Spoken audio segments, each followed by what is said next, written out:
بسم اللہ الرحمن الرحیم۔ چینل کو لائک، سبسکرائب اور بیل آئکن پر کلک کریں۔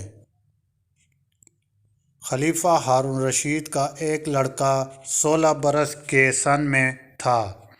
وہ زاہدوں اور درویشوں کی صحبت میں بہت رہتا اور اس کی یہ حالت تھی کہ قبرستان میں نکل جانا اور وہاں جا کر مردوں سے خطاب کر کے کہتا، تم ہم سے پہلے دنیا میں موجود تھے اور دنیا کے مالک تھے اور اب تم قبروں میں ہو، اے کاش مجھے خبر مل جائے تم کیا بولتے تھے اور لوگ تم سے کیا کہا کرتے تھے۔ غرضیہ اس قسم کے کلمات حسرت امیز کہتا اور پھر پھوٹ پھوٹ کر روتا۔ ایک دن کا قصہ ہے کہ یہ لڑکا اپنے باپ ہارون رشید کے پاس آیا اور اس وقت کے امراء و وزراء اور ارکان دولت سب اپنے اپنے قرینے سے بیٹھے ہوئے تھے، اور وہ آیا بھی اس حالت میں کہ ایک تہمت اوڑھے اور ایک تہمت باندھے ہوئے۔ جب اس حیت کو ایان سلطنت اور ارکان دولت نے ملاحظہ کیا تو آپس میں بعض آدمی کہنے لگے کہ امیر المومنین اور خلیفۃ المسلمین کو بادشاہوں میں ایسی ہی اولاد نے بدنام کیا ہے۔ اگر امیر المومنین اس کو تہدید و تنبیہ کریں تو کچھ بعید نہیں کہ وہ اپنی اس حالت کو چھوڑ دے۔ یہ بات خلیفہ ہارون رشید کے کانوں تک پہنچی۔ اس کو بھی یہ مشورہ پسند آیا اور بیٹے سے کہا کہ بیٹا، تمہارے اس چال چلن نے مجھے رسوا کر دیا۔ اس نے یہ سن کر ہارون رشید کی طرف دیکھا اور کچھ جواب نہ دیا۔ اتفاقاً ایک پرندہ قلعہ کے برج پر بیٹھا تھا۔ لڑکے نے اس کی طرف دیکھ کر کہا کہ اے پرندے، تجھ کو تیرے پیدا کرنے والے کی قسم، تو میرے ہاتھ پر آ بیٹھ۔ وہ پرندہ یہ سن کر فوراً لڑکے کے ہاتھ پر آ بیٹھا۔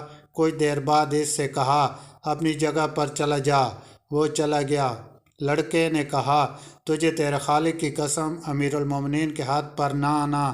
یہ قدرت کی نشانی اور کرشمہ اور کرامات حاضرین کو دکھا کر باپ سے کہا، ابا جان، میں آپ سے علیحدہ رہوں گا، اور یہ کہہ کر بے توشہ و بے سامان چل پڑا۔ صرف ایک قرآن شریف اور ایک انگوٹھی ہمراہ لی جو اس کی ماں نے اس کو دی تھی۔ چلتے چلتے بصرہ میں آ کر ٹھہرا اور مزدوروں کے ساتھ مٹی گاڑے کا کام کرنے لگا، اور ہفتہ صرف ایک دن میں مزدوری کرتا اور 1 درہم اور 1 وانگ مزدوری میں لیتا۔ ایک ہفتہ میں 1 دانگ کے حساب سے استعمال کرتا تھا۔ ابو عمر بصری کہتے ہیں کہ میرے گھر کی ایک دیوار منہدم ہو گئی۔ میں اسے بنوانے کے ارادے سے مزدوروں کی تلاش میں نکلا۔ دیکھا کہ مزدوروں کی ہیئت میں ایک نہایت خوبصورت اور ایسا حسین لڑکا پہلے نہ دیکھا تھا، اور اس کے سامنے ایک زنبیل ہے اور قرآن شریف کی تلاوت کر رہا ہے۔ میں نے اس سے کہا، لڑکے، کچھ کام کرو گے؟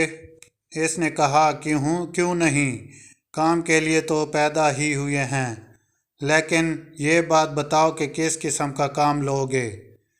میں نے کہا کہ گارے مٹی کا کام کرنا ہوگا۔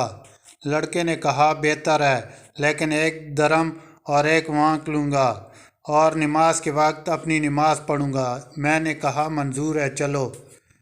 میں اسے لے کر آیا اور کام میں لگا کر چلا گیا۔ جب مغرب کے وقت آیا تو آ کر کیا دیکھتا ہوں کہ اس نے 10 آدمیوں کے برابر کام کیا ہے۔ میں اسے بجائے 1 درہم اور 1 وانگ کے 2 درہم پورے دینے لگا۔ لڑکے نے کہا، ابو عامر، میں اسے لے کر کیا کروں گا؟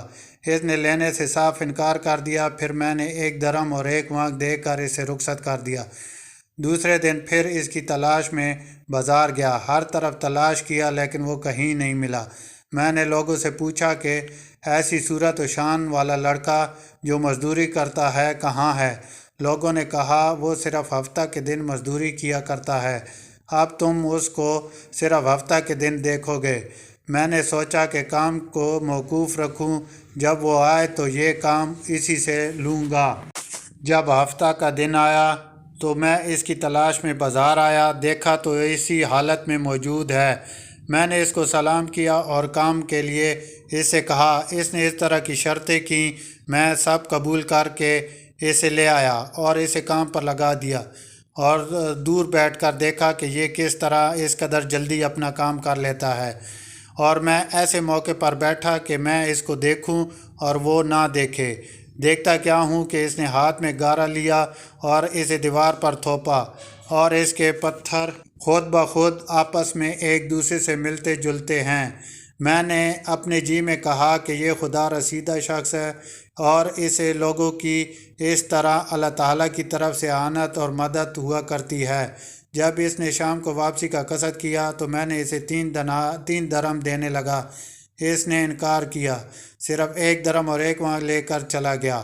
تیسرے ہفتے کو پھر میں بازار آیا تو اس نوجوان کو نہ دیکھا۔ لوگوں سے اس کا حال پوچھا تو معلوم ہوا کہ وہ 3 دن سے ایک ویرانے میں بیمار پڑا ہے اور موت کے قریب ہے۔ میں ایک شخص کو کچھ دیا اور کہا کہ بھائی مجھے وہاں لے چل جس جگہ وہ بیمار پڑا ہے۔ وہ مجھے اس ویرانے میں لے گیا، دیکھا کہ نہ وہاں در ہے نہ دروازہ، نہ مصری نہ کوئی سامان۔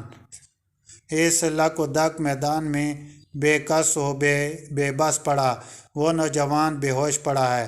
میں نے جا کر سلام کیا اور دیکھا تو سر کے نیچے ایک اینٹ کا ٹکڑا رکھا ہوا ہے اور مرنے کے قریب ہو رہا ہے اور موت کا انتظار کر رہا ہے۔ میں نے جا کر اسے دوبارہ سلام کیا تو اس نے آنکھ کھولی اور مجھے پہچانا اور کہا کہ آپ مجھے دفن کر دیجیے گا اور یہ قرآن شریف اور انگوٹھی امیر المومنین ہارون رشید کے پاس پہنچا دیجیے گا۔ دیکھو، یہ خیال رکھنا کہ تم اپنے ہاتھ سے امیر المومنین کے ہاتھ میں دینا اور یہ کہنا کہ یہ میرے پاس تمہاری ایک امانت ہے، ایک مسافر مسکین لڑکے نے سپرد کی ہے۔ اور امیر المومنین سے یہ بھی کہنا کہ دیکھو بیدار رہو، اس غفلت اور دھوکہ میں تمہاری موت نہ آ جائے۔ یہی باتیں ہو رہی تھی کہ طائر روح نفس انصری سے پرواز کر گیا اور میں نے اس وقت جانا کہ یہ خلیفہ کا جگر گوشہ ہے۔ میں نے اس کی سب وصیتوں کو اور قرآن شریف اور انگشتری کو لے کر بغداد آیا اور خلیفہ ہارون رشید کے محل کے ارادے سے نکلا اور ایک بلند مقام پر جا کر کھڑا ہوا۔ دیکھتا ہوں ایک عظیم الشان لشکر آ رہا ہے کہ اس میں تخمیناً 1000 سوار ہوں گے۔ پھر اس کے بعد بے در پہ 10 رسالے آئے اور ہر رسالے میں 1000 سوار تھے۔ 10ویں رسالے میں امیر المومنین ہارون رشید تھے۔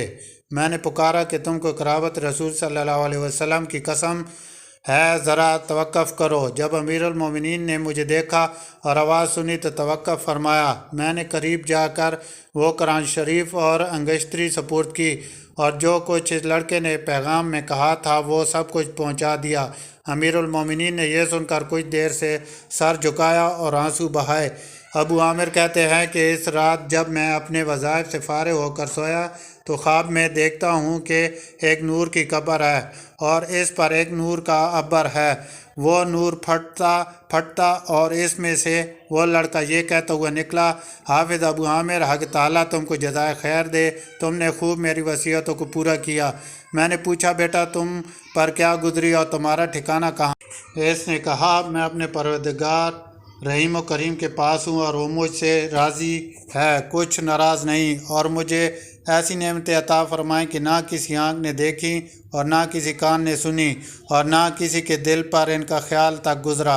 اور حق تعالیٰ نے قسم کھا کر فرمایا ہے کہ جو بندہ دنیا کے نجاستوں سے ایسا نکل کر آئے گا جیسا کہ تو نکل کر آیا ہے تو اسی کو ایسی ایسی نعمتیں دوں گا جیسی تجھے دی ہیں۔